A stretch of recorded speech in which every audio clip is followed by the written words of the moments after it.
பராசக்தி படத்தின் தலைப்பை மீண்டும் பயன்படுத்துவதால் திராவிட கொள்கை சீர்திருத்தம் குறித்து பேசி நடித்த நடிகர்களை மறக்கச் செய்யும் வண்ணமாக அமைந்துவிடும் என நேஷனல் பிக்சர்ஸ் குடும்பத்தைச் சேர்ந்த கார்த்திக் தெரிவித்துள்ளார்.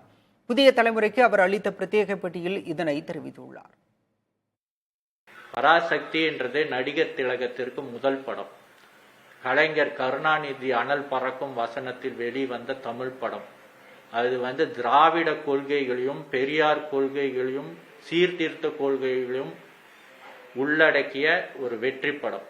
அந்த படத்தோட தலைப்பை மீண்டும் ஒரு படத்துக்கு வைத்து அந்த பழைய வரலாற்றை அடுத்த ஜெனரேஷன் மறக்கிற மாதிரி பண்ண வேண்டாம் என்று என்னோட தாழ்மையான வேண்டுகோளை நாங்கள் சொல்லிட்டோம். இந்த படத்து மூலயமா தான் நடிகர்கள் வசனம் பேசியும் பெயர் பெற முடியும் அப்படின்னு பெயர் பெற்ற படம் பராசக்தி. இதுல சிவாஜி கணேசன் மட்டும், அவர் நடிகர் திலகம் மட்டும் பெயர் எடுக்கல, அவர் கூடயே பயணம் செஞ்ச SSR பெயர் எடுத்திருக்காரு.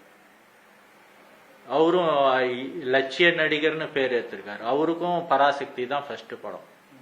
ஆமா, அதனால திராவிடத்திற்காக திராவிட கொள்கைக்காக பாடுபட்ட நடிகர்களை மறக்கடிக்கிற மாதிரி ஆயிடும் இந்த படம் திருப்பி அதே பேர் வச்சா.